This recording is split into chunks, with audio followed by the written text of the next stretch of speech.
Welcome back to The Remote Life. My name is Han Talbot, also known as Han Meets World, and today we'll be chatting with Annika Räihä. Originally from Finland, Annika is a seasoned remote creative, founder of Sunday Brunch Company, and co-founder of Viisi Agency. In this episode, we dive into what it really takes to dismantle a traditional career and rebuild it remotely, the mind shift from freelancing to intentional business ownership, and how slowing down and building community can lead to deeper work and more meaningful freedom. So grab a coffee, a tea, or something stronger, and let's get started. Annika, welcome to the Remote Life podcast. How are you today? Hey, thank you. I'm super excited to be here. It's been a while since I've been someone else's podcast, since I'm also a fellow podcaster. So it's really good, really exciting. Yeah, thank you for the invitation. Of course. So why don't we just jump right in and you tell us about you and your remote life journey so far? Okie dokie. I am one of those remote life people that actually started before COVID. I've noticed that quite a lot of people have gotten a jump start with COVID, but my journey was very different because I needed to really work myself up to the point where I could actually go and travel and work remotely full time. So I was originally working in a media agency. I had been there for a long time, almost 10 years in different media agencies in Finland. And I was at the time client director, so taking care of big client accounts with my media planning teams. And I was in a lot of meetings with the clients. And that meant obviously face to face. Pre-COVID, Teams was existing, but almost not used ever. So it was basically me in a taxi all day long, driving to ad agencies, driving to clients, whatever. It seems like a different life completely, like absurd the time that I would actually spend in a taxi in a day. Like the inefficiency is just beyond. But anyway, that was my life. So I wanted to definitely travel more, experience more, and I was always on holidays every time booking myself somewhere. So I was never spending my holidays at home. And then one of my friends did this huge leap that she actually was doing the same sort of job that I did, convinced the company to let her kind of downgrade her from the client director position to media buyer. And I was looking at her doing that thing. And obviously, she went into being a yoga teacher and studying in Bali, and like that kind of a very, how do you say, cliche kind of a remote thing. But I was looking at her go and I was so envious and rooting for her, obviously. But I was like, fuck, like, I really should do the same. And the good thing is that she excelled in that. Like, she was amazing. So when I wanted to do the same, the company was okay. Like, they didn't really have a reason why not to, except that they were losing me as a client director. But I was like, I'm gonna go. It's either you're gonna give me the opportunity to do other kind of job, or I'm just gonna find out the way to do it without you guys. But I had this conversation in a very friendly tone, of course. I wasn't threatening my boss, and I had a really good run there, and they obviously liked and trust me a lot. I was there for years, and they gave me this amazing opportunity to learn a bunch of new skills. I was doing search, so Google Ads, I was doing social media, buying TikTok, Snapchat, Meta, whatever, learning the new skill of being a buyer in that field so that I could leave, because before COVID, it was not like acceptable to be in a client managing position and being remote. And so I did that. And to be honest, it was so much work getting my life to the point where I could actually leave my ordinary life behind and become a digital nomad or remote, whatever you want to call it. I don't think I would have been up to doing that whole thing unless I was at the time like really in love with a dude who was living in another country. So I was like, oh, this also gives me the opportunity to spend more time with him. And I wasn't going to move in with him. I was going to travel, but I was thinking like, yo, we could just spend so much more time together. Because like, if you look back, what do you actually need to do when you start to shift your life? Like, I had to basically learn a new profession in the marketing field, but anyways, I had to sell my stuff, sell my apartment, sell my Vespa that I loved. And I was like crying when someone was like just stuffing my Not the Vespa in the back of Vespa. a van, not the Vespa. And I was just like, oh my God, like the struggles.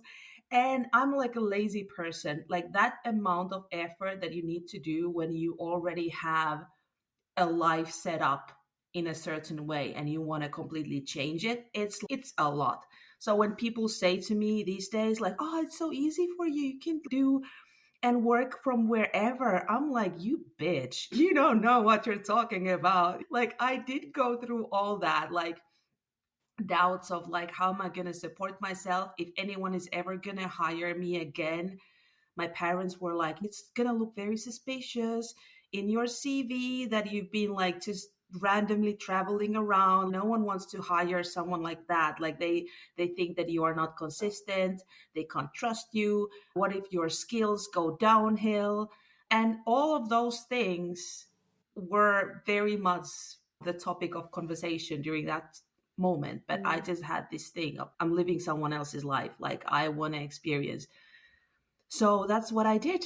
And in the end, I broke up with that boyfriend basically the day that I handed the keys of my apartment away. Oof. So that, yeah. But I've been thinking back and I'm now grateful that I did have that relationship going on then because it really pushed me that extra mile of making this happen. So thank you, wherever you are. That's cool. But that didn't work out, but it's okay. I flew with my broken hearted ass to San Diego and spent time in LA and Mexico. And that's how I started my journey. I decided to pick the places where what I had just loved previously in my journeys of just holidays. So I wanted to have the start of like my dream start. I knew that I don't have money to digital nomad just to buy social media and live in Santa Monica. That's not a reality. But I wanted to start there so that it could be like a celebration of what I had just accomplished. So that's how I became a remote traveler, digital nomad. Yeah. I love it. I just love it. Stories are different, but there's always like some sort of pivotal person or pivotal job, or yeah, you raised some amazing questions that I think people are going to be thinking already. And one of them is, how did you approach that conversation with your manager about transitioning to a remote position? That's a good question. I think I had hinted it before that I would really like to try that thing that my coworker was doing at that time, but I also knew that it's quite tricky for a company that not one but two of their client managers just decide to leave, because it's a hassle. If you have good client relationships, you don't want to have unnecessary changes in the team. But I then lost my favorite client due to international kind of change of the client and the agency change, and then that kind of sunk my motivation quite a lot. And my boss was so amazing. They wanted to give me like a new client that would be inspirational and nice and fun, just to keep me motivated. So they really tried. Like I had a very good job, like super nice. Like if there's nothing wrong with that, but I felt bored and a little bit trapped and felt like it's not my place anymore. I felt like my life was just repeating the same things day after day, even though it was like amazing from outside perspective. I had a nice house, I had my Vespa, I had cool clients, I was doing cool things with them. I was going around in agency galas and whatever, like free alcohol parties. It wasn't a bad life, but I felt like I've seen this, and if I want to do something else in my life, I better start acting because years go by super fast. So that's, and then my dog died, and I had thought that my dog, who was amazing, obviously I wanted to travel, but I was like, he's getting really old, so I'm not gonna do anything while he's there. So when he got a heart problem, I was like, okay, this is countdown moment now. It sounds terrible, but I was like, this is the countdown. I know that I'm not gonna have my dog for a long time anymore. So I was already starting to plan, and I was thinking, I probably mentioned to my colleagues or someone, like, when my dog is gone, like that's when I'm gonna start packing my life together and do a shift. And then that's exactly what happened. My dog died, and I went to work, not like the same day, but following weeks. I was like, okay, I think it was like May, June. And I was like, okay, by the end of the year, I want to be leaving. So I gave them like half a year to figure out what to do with me. I was like, hey, like, I'm going to be wanting to leave. So what are we going to do about it? So it wasn't like I was like, okay, I just bought tickets. I'm going to go next month. How are we going to organize this? I gave them like a long lead time to figure out. And that's what I did. And the conversation went really well. I was really nervous about it, obviously, because I didn't really have a plan B.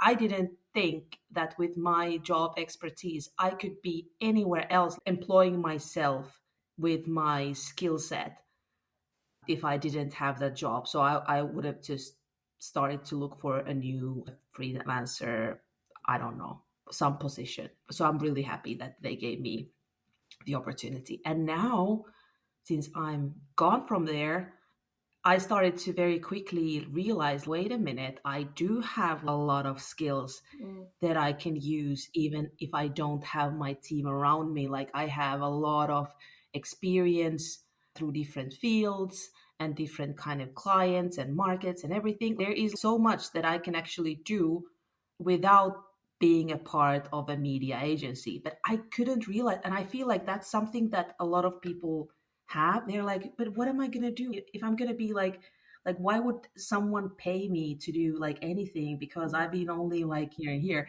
And you don't realize all the skills that you gather, all the knowledge that you have if you've been working for an industry for years. But also, I was going to add also, but I think that we don't talk enough about how actually once you go remote, even how many skills you also pick up that are beneficial to your CV. I feel like a lot of people say, oh, but how you look like you've got gaps, or you like can't hold down a job. Or I was thinking, even when I was full-time employed, I still had contract work, even though I was technically full-time employed with people. And that didn't change once I went freelance. It was really interesting how people thought, oh, why are you hopping from job to job? And I was thinking, because that was where I was at in my career, for example. It's not because I couldn't hold a job. It was simply I liked having a position for 6 months or 8 months or whatever, and I liked hopping on. This time I wanted to stick around and see the project out. That was me being full-time employed. But then you go on to be remote and actually realise that you've got much more autonomy, of course, over your position generally. That's so true. I completely agree with you, because if you are able to keep your work together while you are doing remote, you need to do like an extra work on top of your work, I think. First of all, I do need to say that if you feel like in your current job and you're not remote, you're not the business owner, but you have a feeling that you do more than your colleagues do, for example, or your clients are constantly, happy with your work, you get positive feedback, that means you are doing more than basically is needed of you. I always excelled with my client work. I loved pampering my clients. I would spoil them. And that's what I do like right now as a business owner also, because that's how I want to do. So I was working like it would be my company in a way. I didn't think that like that, but I was working more than was needed, but I was working to benefit someone else than me. But if you're a person who goes the extra mile because they want to do that and that's natural for you, you would probably do super well freelancing, having your own company, doing remotely, because you are already doing more than is acquired. So I feel like those skill sets being remote, then you just realize like, why was I working? Like all those years I put money to someone else's pocket And even though I feel like you need to learn the skill somewhere, you need to grow that. Like you might be self-learning, but since I come from agency, I really felt like I could not be here without all those years being trained by super good colleagues. And that's amazing. I couldn't have asked anything more. But when I was ready, then go and explore and do what makes you happy. And I feel like when you're remotely, you need to have so much more stress resilience than you do in your normal life. You need to adjust to strange situations. You learn how to operate when it's not ideal. You are very like you're driven in a way that you're not just waiting for someone else come and fix your problem. You need to be a problem solver. You can't stay wallowing something for a long time. Oh yeah, I could have, but I couldn't because you need to fix or you're not going to be able to go on. Like you have such persistency that people that work in a normal setting, they don't develop necessarily. Like when I think about myself in my old office, when there was a time to change the table, like I had been sitting in the same spot for 2 years and then my team got moved to another place. I was like, oh, that's shit. That's my corner. I like being there. I don't want to move there. And it was like a huge thing. And surveys say that like one of the things that like affect on employee happiness is like your own space, for example, like where you are, and changing it can actually have drastic feeling of like how you are feeling in your workplace, which now sounds absolutely ridiculous that I would be holding on to a certain table. Like, what? Who was this person? And I was like, I don't like changes. I like the personal growth that has happened over the years being remote is massive. And I can't believe, like, now that I listen to people complaining about whatever, and I'm like, that's ridiculous. Just go on with it. And I was the same. So it's something that I have definitely picked on being remote. Someone says, "Oh, internet is not working today." I'm like, "Okay, cool beans. I'm just gonna go to McDonald's and put my headphones on. Like, whatever, doesn't matter." I feel like there's a bit of a misconception around what it means to go to these digital nomad destinations. I think a lot of people love to say, oh, you should go to this place and this place because everyone's there, or it's really good for first timers, or it's really good for XYZ. And I feel like there is not enough conversation around, again, this is why I asked you, for example, about where do you go for your creative inspiration? And you've mentioned that you like to have the freedom to stay put when you want to because it's your business, it's your life, it's for your client. That's how you designed your life. And I feel like that's not talked about, the beauty of having a remote life in that you get to pick, just like when you start a business. You start business to have your own problems. You get to pick all the things that you then take ownership around. You get to take ownership around your life in a whole other way.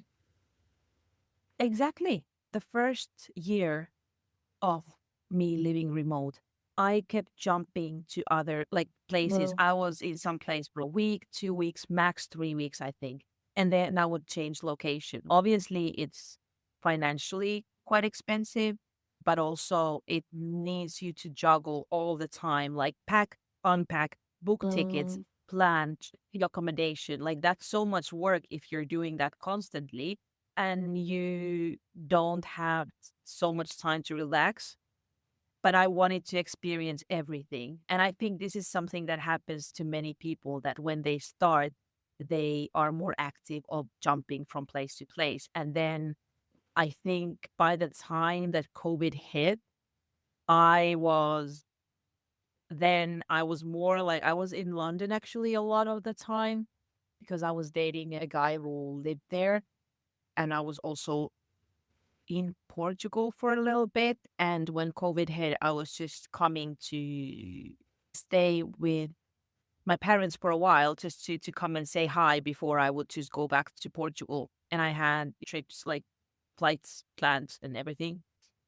And when COVID hit and I had to stay at home and actually in my parents' home because I didn't have a home, obviously. So I was staying in my parents' guest room thinking, okay, what should I do next? But at that point, I was already thinking that I would really like to stay more put at a time. Like I was quite exhausted of jumping around.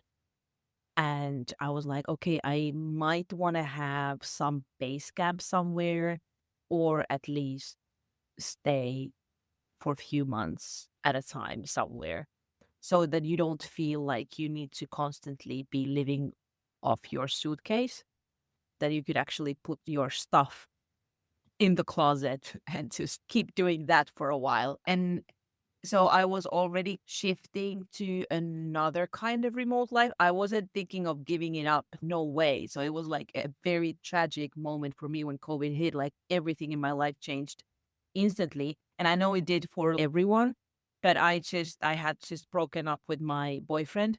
I had come home just to hang out with my parents for a bit. And all of a sudden, I didn't have place to go. Obviously, fortunate enough, I had a place to stay in my parents' place. They weren't going to kick me out. But I didn't have a home. I didn't have the relationship. Most of my clients at that point came from the agency that I had previously worked with.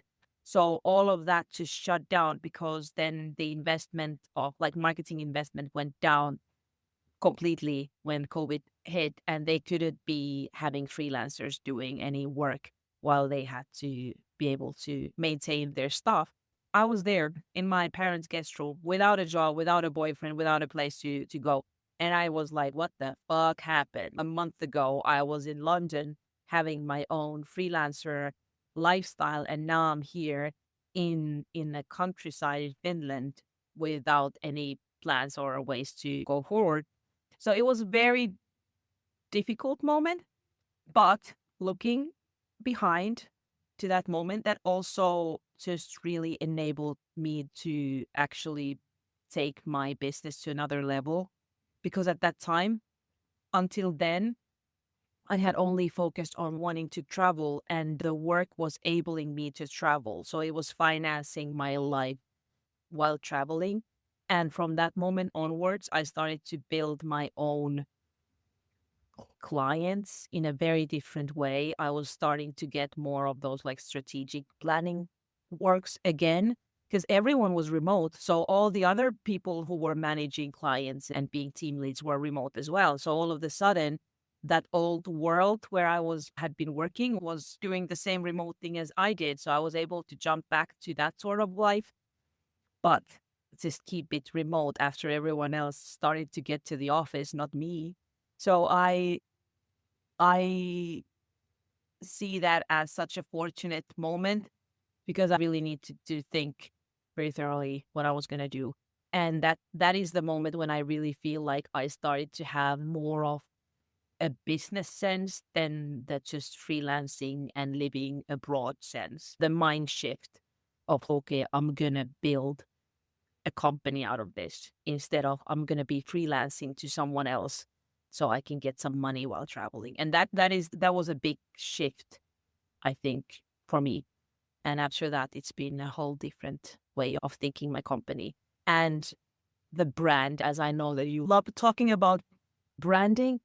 And I think before that, it was just me. And it's still just me. I'm the only one that is working for my company.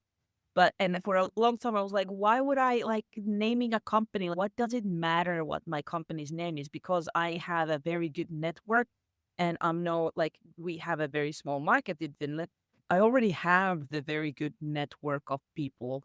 And like, I was thinking like, why would I need a specific brand on top of me?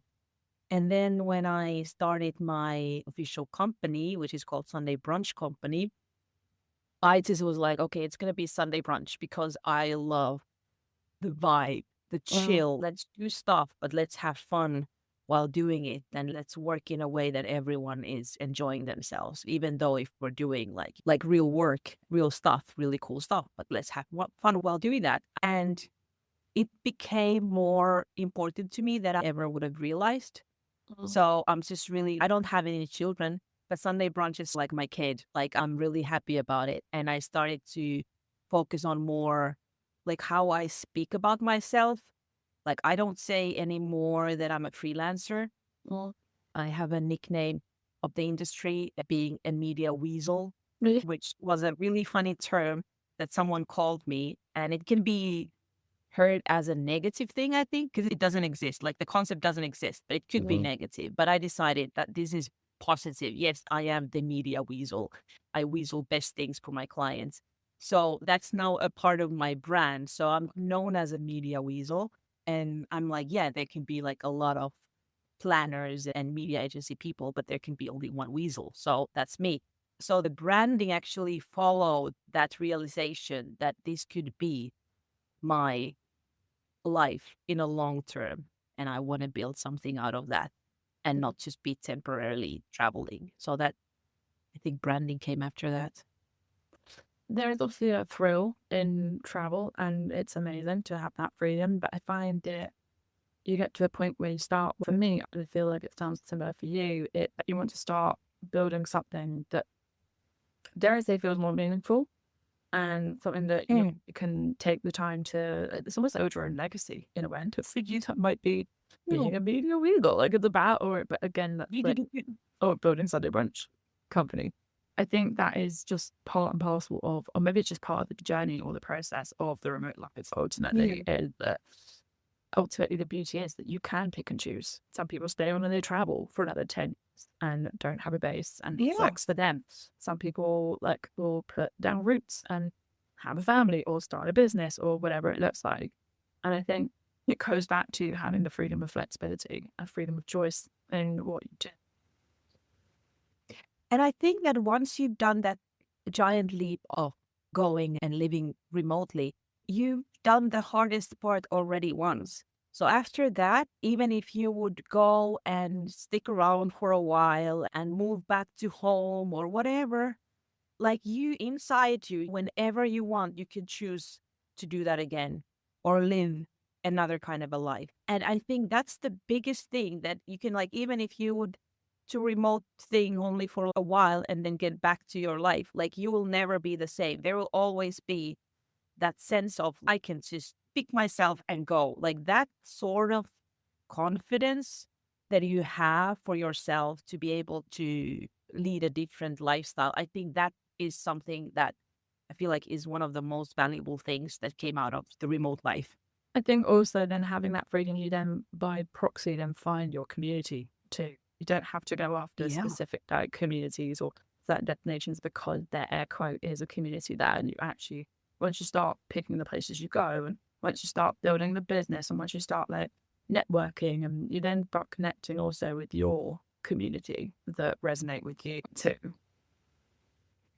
That's so true, because I feel like during the different parts of being a digital nomad, I've been connecting to different kind of people. And once I started to be a business owner, even though that term I feel still I struggle with in a way, but now the conversations that I have and the people that I meet are also developing something for themselves. And we're talking a lot about like their journey, what they have, how they are building their business, what sort of paths they're taking. And it's super inspiring for me. And then when I was just starting out, it was more like, oh, where have you been? Was that a cool spot? And it was more like changing the experience of locations and maybe the generic lifestyle, which is also cool. But I can feel that now my interest, the truly inspiring conversations that I have, revolve around building your own, something that you own, and how you are doing that and how that reflects on everything. So you can have so many different lives of being a remote person, and you can find your community. There is so many different kind of people being remote. So if you are a natural healer that goes to sacred places, you will build your community around that with remote people. If you are a crypto dude and you're just going around, I don't know, doing crypto things, see how profoundly knowledge I have about this. But you will find your community. It's about like things that attract you. And if you're open about yourself, like when you go and meet people and you tell your story and what is on top of your mind right now, you will find people that, you know, it echoes with, and you will have amazing conversations. So that's something that I never would have maybe realized staying at home, and because you usually have your set of friends and your family, and you don't maybe get to know new people on a profound level anymore when you are just hustling your day-to-day life. And when you go remote and you are more open to new people, and you will get so fast to super deep conversations with complete strangers. And those are like, for me, one of the moments that I really live for. You ought to have another coffee by the beach at some point soon, no? We should, yeah. One of the benefits of remote life was meeting you. Yeah. Yeah. Oh no. I feel honestly, again, I could keep chatting with you for ages. Forever. I feel let's put a pin in it for this time, and I'd be curious to know if there's anything else that people would be curious to know from a remote creative business owning perspective. But obviously, we'll wrap up the podcast with one final question, and that is fill in the blank. Home is where? Home is where I can casually nap and feel good about it. I love it. One of my favorites. Oh, Annika's been amazing to chat. Thank you so much. Thank you. Thank you so much. This has been an amazing chat. Thank you. Thank you so much for listening to this episode of The Remote Life, and thank you, Annika, for taking the time to speak with us. You can find links to her work and profiles below. Thank you so much again for listening, and we can't wait to remote work with you again soon.